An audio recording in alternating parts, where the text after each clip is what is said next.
Gaza, gant Pierre-Emmanuel Marais.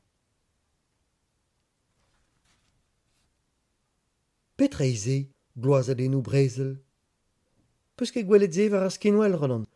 Lec'h ma ve brezelioù erbet e ka vertud gloazet gant armoù, a medicinet zo a ve ispecializet war gloazadennoù an dud-se. Pa vezont bet taget gant bombezennoù? Ya, pe gant ennoù fusul. Bremañ eo gwelloc'h an traoù gant Fatima, pe o begret mat war izrou. Met chom a raio deiz da yaha droaz. Skeudennoù bombezennoù a kerioù distrujet da zeuas e pen Ronan. Rokedoù o kweza war Gaza, huchadennoù an dud kounaret, lenvadennoù keren no doa kollet o bugale pe o mignonet. Deus da c'hoari ganin. Eme Fatima dranti mouez pa zistagay hi gerioù galek diasur. Da 6 eur o koan! A huchas jakeza en ur zeledouto o vont kuit dioustu, en ur zisken dre ur vinogen a zebete gandrezen. Diwalit dieus ar mor! Souez e oe Ronan pa erruez war an drezen.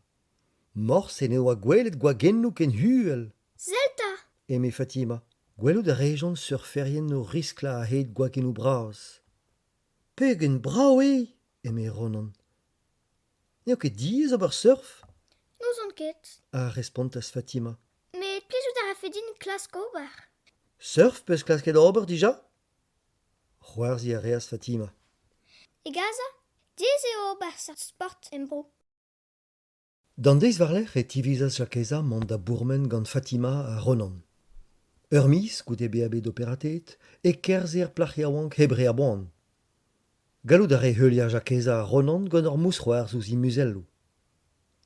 Tostad a reas jakeza deus Ronan e keit ma oa Fatima o zelet ouz ar gweledva. Kregi a reas da zisplega ar pez a oa c'hoarvezet ar plachik. Rag n'in oa lavaret ger ebet divar ben i c'hloazadenn. E pa den emgant etre zoudardet d'Israël a Palestinis eo bet gloazet. Kwezet e oa rokedenn war tizut. Ne oa ket posub deiz be a operatet e Gaza, a gant ur gevridigez medicine ar bet, eo bet chikour et evi be a kaset da vrochal.